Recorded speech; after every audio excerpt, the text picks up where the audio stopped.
remember Eli Robbins?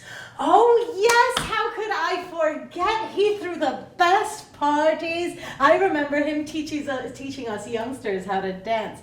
Always so full of life and laughter, he truly believed in this community. Thought we could all build a utopia if we only tried.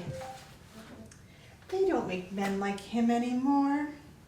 A businessman, a community leader. He quite literally shaped Lexington.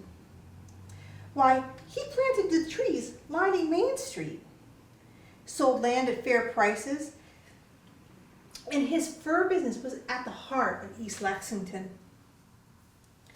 He even employed about 300 people at that time, around that. Did you hear that he even hired the Irish? The Irish? The Irish, in a time when nobody was hiring them. Most wouldn't even think of it. Did you know he was one of the first to experiment with using rubber to make cloth waterproof? Always tinkering with ideas, that man. But I don't think that worked for him. I think somebody beat him to it, but he was one of the earliest ones playing with it. He came into the world at a turbulent time, a thought revolution. And just like our patriots of Battle Green, he never backed down. He believed in the power of education, especially for women. He sent his daughters to school. One of them even grew up to be a women's rights advocate. That was not an easy path. Those women were often beaten for speaking out, but Robbins encouraged them to stand strong and share their ideas. That is crazy. When he saw how limited opportunities were for such discipline, he built the Robbins Hall, what's now Stone Hall, where anyone could come learn about science, new ideas, or that newfangled movement called transcendentalism. I do recall the buzz around transcendentalism. The new ideas blooming like flowers in spring. Everyone was invited. Men, women, children. Children. From all walks of life. It was a time of thought and growth.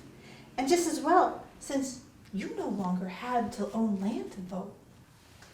But what truly set him apart was his passion for abolitionism. And it was dangerous back then. There had been riots in Boston, and anyone who spoke too boldly risked being blackballed or worse. Yet Eli Robbins didn't waver. He read The Liberator. And invited abolitionists to come speak at Robbins Hall.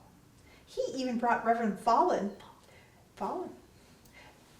who'd spoken against the Massachusetts governor's gag order on abolitionism.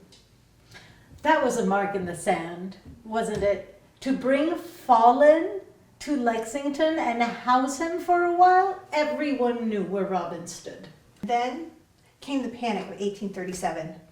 People couldn't pay their debts, and he was bankrupted. Spent the rest of his life fighting off lawyers, leases, and loans. But he never stopped fighting for justice. Despite it all, it's the joy and beauty he brought to the world that I'll always remember. Especially the 4th of July parties. His parties were legendary. He played the violin, and it felt like the whole town was dancing. He started our 4th of July celebration here in Lexington.